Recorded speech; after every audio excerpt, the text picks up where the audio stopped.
Hey, aren't you tired of all those real estate videos that are always telling you how wonderful and how amazing it is to be somewhere? Don't you want someone to just tell you the truth about what really goes on?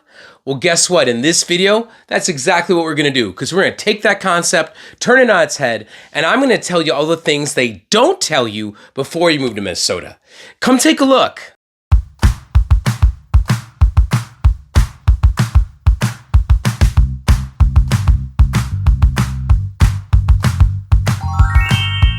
All right, hi guys, my name is Chris Mosier, and me and my team, the Twin Cities Minnesota Living Team, have been faithfully serving the Minnesota Twin Cities area for the last 16 years, with a particular focus in the South Metro. However, regardless of where you're trying to look, if you are interested in more of this content, a like, a subscribe, a thinly worded message, anything to let me know I'm not just a crazy person talking alone into the camera is always appreciated. Now, another reason why I feel particularly driven to make this video for all of you is that I am not originally from Minnesota.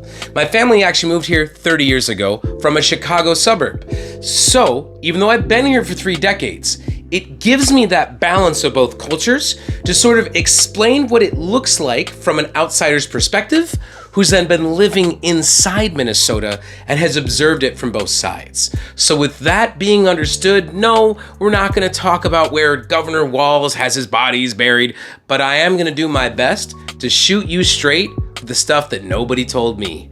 Let's get into it right now.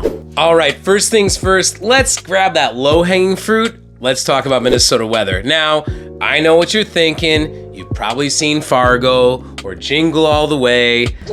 Again, you've got a good understanding that there's cold, there's ice, and there's snow. Everybody gets that. You know what subtlety they don't tell you about?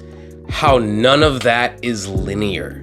It is not uncommon, especially at the beginning or the tail end of our cold season. So essentially starting as early sometimes as October, but typically November-ish, and ending typically around April, May, but I've seen as late as end of May into June, there will be these wild fluctuations of, we'll be having a normal progression of warmer or colder weather, and then it will shoot up or down. There have even on many occasions this last winter been numbers where we will have 10 degrees, then 70, then 50 degrees, then -20. And I'll tell you what, you can prep for that all you like.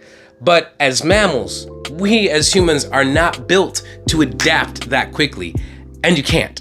So it's not uncommon that during those fluctuations, you are either turning the heat up, you're opening windows to keep it cool because you can't turn on the AC, and a lot of people get randomly sick. Nothing too crazy, it's just the common cold, but it's gonna rip through the schools and through your work like wildfire. So my advice during those particular, as we call in Spanish, altibajos, would be to protect yourself with plenty of vitamin C, emergency, maybe go down to a local IV clinic and get a vitamin infusion. Do something to support the immune system because those changes are unpredictable. All right, next point, let's talk about culture. There is such a real thing as Minnesota nice. Now, you probably heard the term.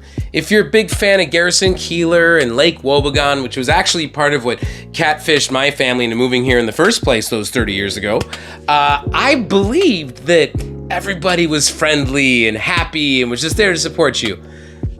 It can be, sort of. But the reality is, passive aggression is a real thing here. You could say it's the Nordic heritage in all of them, but the reality is, it will take you a while to adapt yourself into Minnesota communities and culture. Now, in my previous video that touched on this, one of the hints that I dropped that I'll reinforce again is that it's in your interest before you come out to maybe figure out what communities you're a part of. For example, I'm really big into the biohacking, cold plunge, martial arts. So if you were into some of those communities, you'd explore different schools, different groups, maybe go on Meetup or LinkedIn even, and find out where those people are and try to get in front of it ahead of schedule. But just know that your neighbors may take some time. They will be perfectly pleasant to your face, but they might not take your invitation to come over for a few years, and that's just kind of how it is. But on the inverse of that, what I can tell you is that once you win a Minnesotan over, It's like getting a grizzly bear that lets you hang out in its cave. You have made a friend for life.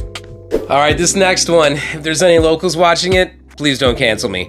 But it needs to be said, Minnesota sucks at sports. I'm sorry.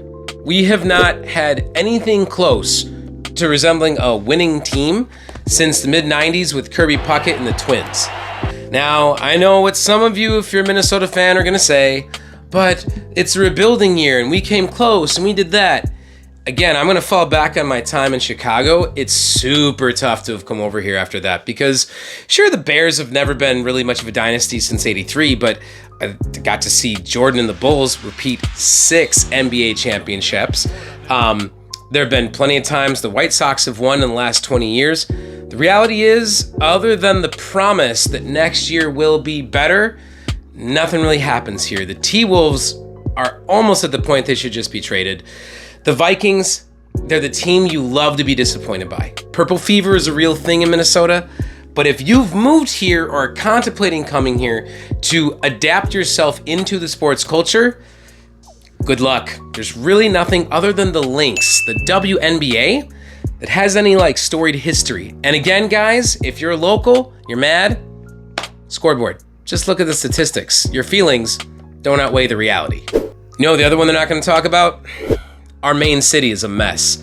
Sure, this channel and Minnesota in general is known as the Twin Cities, but the reality is St. Paul is really more restaurants and art, but Minneapolis is the social scene, the culture, the music, and the reality is it's kind of a mess right now.